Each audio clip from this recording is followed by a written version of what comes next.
అందరికీ నమస్కారం. నేను Swaroopa Putlapalli. Welcome to Suman TV.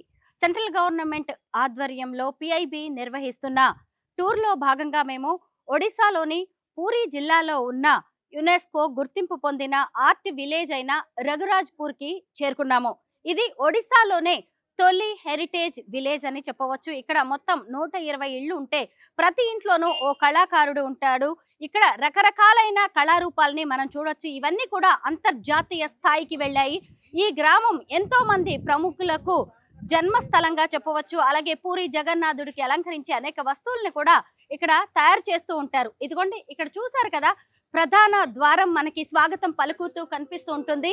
ఈ ప్రధాన ద్వారం వద్ద ఎంట్రన్స్ వద్దే మనం ఇంత గొప్ప కళారూపాలని చూడవచ్చు. ఇక ఈ ఊళ్ళో లోపలికి వెళ్ళామంటే ఎన్నో అద్భుతాలని చూడడానికి అవకాశం కలుగుతుంది. రండి నాతో పాటు రఘురాజ్పూర్ ఆర్ట్ విలేజ్ ని మీకు కళ్ళకు కట్టినట్టుగా చూపిస్తాను.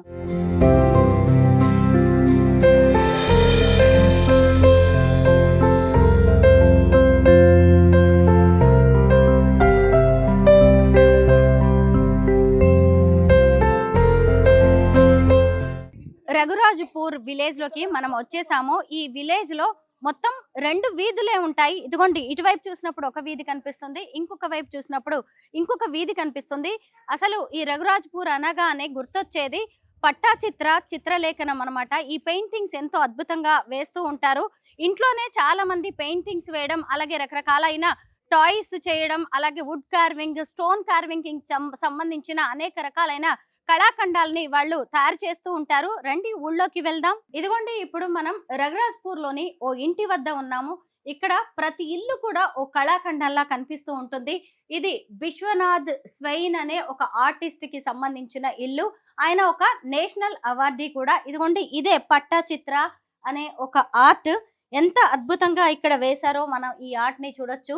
ఇవన్నీ కూడా చేతితో ఒకే వ్యక్తి వేసిన పెయింటింగ్స్. ఇక్కడే గమనించండి. ఇంకొక వైపు చూసినప్పుడు అసలు ఈ ఊళ్ళో ఎలాంటి ఆర్ట్స్ ఉంటాయి అనేది కూడా నేను మీకు వివరిస్తాను. ట్రెడిషనల్ పట్టాచిత్ర పెయింటింగ్స్ ఉంటాయి. అలాగే పామ్ లీఫ్ అంటే ఒక రావి చెట్టు, రావి ఆకు మీద కూడా ఇక్కడ పెయింటింగ్స్ చేస్తూ ఉంటారు. అవి కూడా మనం ఇక్కడ చూడొచ్చు. అలాగే టస్సర్ సిల్క్ పెయింటింగ్స్ కనిపిస్తాయి, పేపర్ మాస్క్స్ కనిపిస్తాయి, contemporary arts, crafts, innovative designs, lamp sets, ఇలా ఎన్నో చూడొచ్చు. ఇంకొకటి ఏంటంటే ఆవు పేడతో తయారు చేసిన టాయ్స్ కి ఇక్కడ చాలా డిమాండ్ ఉంటుంది.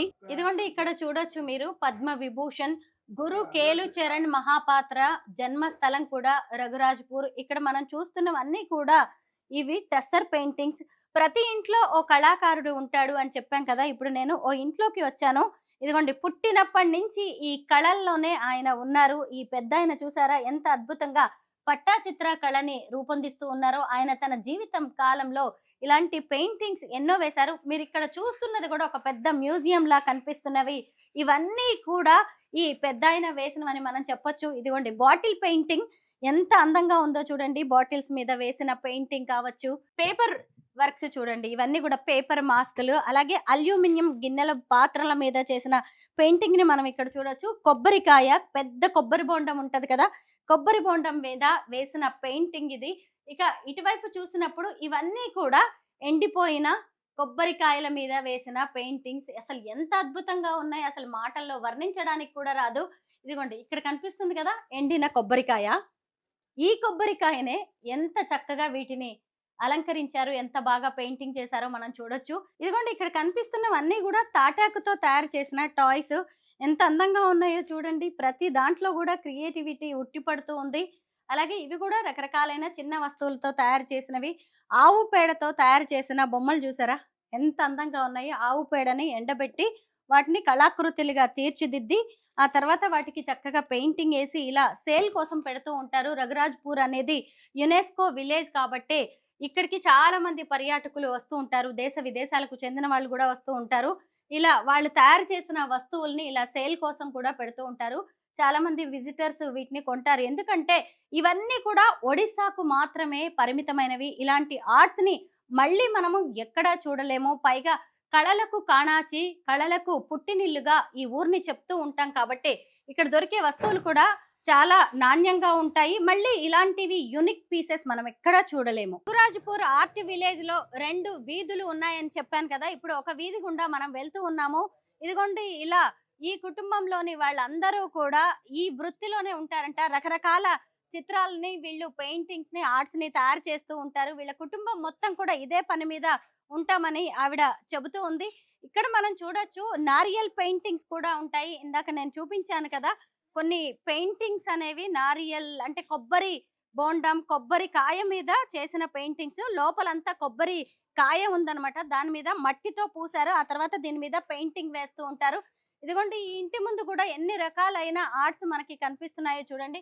ఇక్కడ చూస్తేనేమో శిల్పాలు చెక్కే వాళ్ళ విలేజ్ ఇది. ఇలా రకరకాలైన ఆర్ట్స్ కి సంబంధించిన వాళ్ళ గ్రామాన్ని దీన్ని చెప్పొచ్చు. చూసారు కదా టీ కెటిల్ మీద ఎంత అద్భుతమైన పెయింటింగ్ వేశారో. ఏది చూసినా గానీ ఒక అద్భుతం లాగానే ఇక్కడ కనిపిస్తుంది. మొత్తానికి రఘురాజ్పూర్ అనే ఆర్ట్ విలేజ్ లో ఎలాంటి అద్భుతమైన ఆర్ట్స్ వేస్తారో వాటన్నిటిని కూడా మనం ఇక్కడ చూడొచ్చు.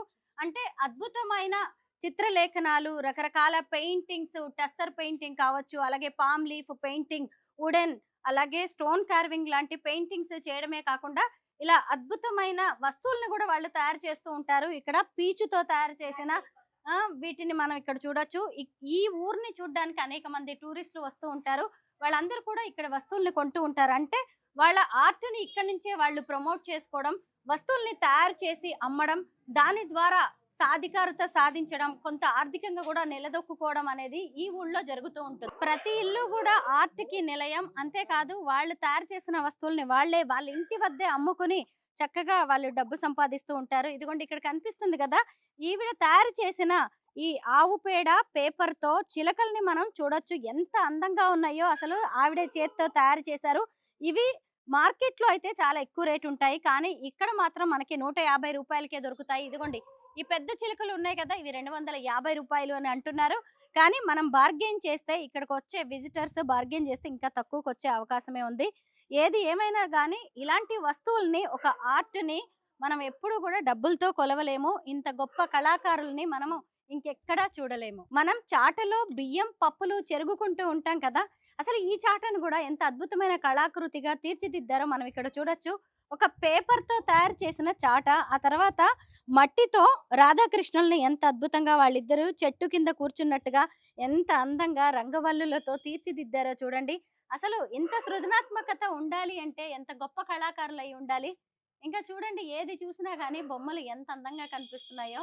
ఒడిశాలోని తొలి హెరిటేజ్ విలేజ్ గా గుర్తింపు పొందింది అంటే ఎన్ని తరాల్ని, ఎంతమంది కళాకారుల్ని ఈ గ్రామం చూసి ఉంటుందో కదా. ఇదిగోండి ఇలాంటి వాళ్ళు ఎంతో మంది మనకి ఇక్కడ కనిపిస్తూ ఉంటారు. ఇటు చూడొచ్చు, ఇది క్యా హై యే? తాళపత్ర. తాటాకు మీద తయారు చేసిన ఎంత అద్భుతమైన చిత్రాలు మీరు ఇక్కడే చూడండి. ఇదిగోండి ఆయన పట్టి చిత్ర కూడా ఉందని చెప్తున్నాడు. ఈ పెద్ద ఆయన తయారు చేసినవి అన్ని కూడా దేవుళ్ళకి సంబంధించినవి. ఒక్కొక్కటి ఒక్కో రకమైన రూపంలో మనకి ఇక్కడ కనిపిస్తుంది. ఇలాంటి వాటిని మాత్రం మనం ఖచ్చితంగా ఎక్కడా చూడలేము. ప్రతి ఇంటి ముందు కూడా ఈ ఇల్లు ఎవరిది, అది ఏ ప్రముఖులకి చెందింది, అది ఏ వంశానికి చెందిన వాళ్ళది అని చెప్పి పేర్లు కూడా రాసి పెట్టారు. ఇప్పుడు దాకా మనం ఒక వీధిలో నుంచే వచ్చాము, ఇక్కడి ఇళ్ళని చూసాము. ఇప్పుడు ఇంకొక వీధిలోకి వెళ్దాం. పూరికి 10 నుంచి 15 కిలోమీటర్ల దూరంలో భార్గవి నదీ తీరంలో ఉండే హస్తకళల గ్రామమే ఈ రఘురాజ్పూర్. అసలు ఈ ఒడిస్సా అంటేనే సిరి సంపదలకు పుట్టినిల్లు. కానీ రఘురాజ్పూర్ లో ఎక్కడ చూసినా గానీ ఆ రాష్ట్ర సంస్కృతి సంప్రదాయాల్ని ప్రతిబింబించేలా అద్భుతమైన కళా చిత్రాలు, కళారూపాలు మనకి ఇక్కడ కనిపిస్తూ ఉంటాయి. సాధారణంగా ఒక ఇంటిని చూసి ఇల్లాలని చూడాలి అంటారు కదా. ఇక్కడ గనక మనం వాళ్ళ ఇంటి ముందు ఇలా అందంగా తీర్చిదిద్దిన ఈ వస్తువుల్ని చూస్తే ఈ ఇంట్లో ఎంత అద్భుతమైన కళాకారులు ఉన్నారు, ఈ ఇల్లు ఎంతమంది కళాకారులకి పుట్టినిల్లు అనేది కూడా మనకు అర్థమవుతూ ఉంటుంది. చూడండి అసలు ఇల్లు అంతా ఎంత బాగుందో, ఎక్కడ చూసినా గానీ అద్భుతమైన కళారూపాలు కనిపిస్తున్నాయి. అదిగోండి లోపల కూర్చొని ఈ ఇంట్లో వ్యక్తి అద్భుతమైన చిత్రాలని కూడా ఆయన పెయింటింగ్ వేస్తూ ఉన్నారు. ఒడిషా అనగానే మనకి ఒడిస్సీ నాట్యం గుర్తొస్తుంది కదా, దానికి ముందే ఒక గొట్టి పువ్వ అనే డాన్స్ ఈ గ్రామం నుంచే వచ్చింది. మొత్తానికి ఎప్పుడో తరాల నాటి 12వ శతాబ్ద నాటి కళలను కూడా ఈ రోజుకి ఈ గ్రామస్తులు అంతరించిపోకుండా, కనుమరుగు కాకుండా ఎంత అద్భుతంగా కాపాడుకుంటున్నారో మనం ఇక్కడ చూడొచ్చు.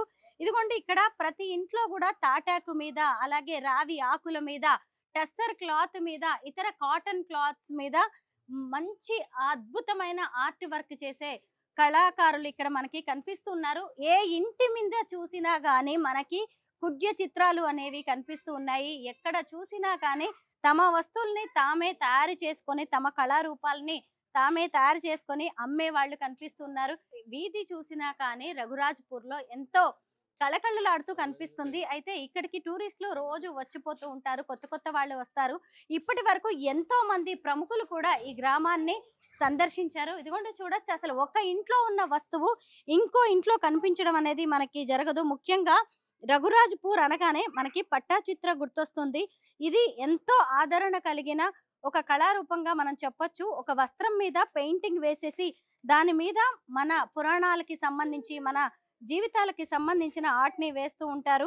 అలాగే ఇక్కడ అనేక రకాలైన అన్నీ కూడా ఏది చూసినా గానీ మనకి ఆర్గానిక్‌గా, నేచురల్‌గానే కనిపిస్తూ ఉంటుంది. ఇప్పుడు టెక్నాలజీ వచ్చినా గానీ పాత రోజుల్లో ఏ ఆర్ట్స్ అయితే ఉన్నాయో ఆ ఆర్ట్స్‌నే ఇదిగోండి ఎన్నో తరాలు, కొత్త తరాలు గూడా కొనసాగించడం అనేది మనకి ఎంతో సంతోషాన్నిచ్చే విషయం. ఇదిగోండి ఇక్కడ చూడొచ్చు, మాస్కులు ఎంత అద్భుతంగా ఉన్నాయో. ఇవన్నీ గూడా పేపర్ తోటి, అలాగే ఆవు పేడ లాంటి వాటితో తయారు చేసినవి. ఇలాంటి మాస్కులు ఎన్నో ఉన్నాయి. ఇవన్నీ కూడా వాళ్ళ చేతులతో వాళ్ళు రూపుదిద్దినయి. ఈ ఇల్లు చూసారుగా, ఈ ఇంట్లో ఎక్కడ చూసినా గానీ ఈ ఆర్ట్సే కనిపిస్తున్నాయి. ఇలా ప్రతి ఇల్లు గూడా రఘురాజ్‌పూర్‌లో హస్తకళలతోనే నిండిపోయి ఉంటుంది. ఇప్పుడు చాలా మంది పెద్ద పెద్ద చదువులు చదువుకుంటున్నారు. మెట్రో నగరాలకి వలస వెళ్ళిపోతున్నారు. కానీ రఘురాజ్‌పూర్‌లోని ఈ కళాకారులు మాత్రం ఇప్పటికీ తమ వృత్తులనే నమ్ముకొని, తమ సొంత ఊరినే నమ్ముకొని, పైగా ఒడిషా సంస్కృతి సంప్రదాయాల్ని అంతర్జాతీయ స్థాయికి తీసుకువెళ్తూ అందరికీ గర్వకారణంగా నిలుస్తూ ఉన్నారు.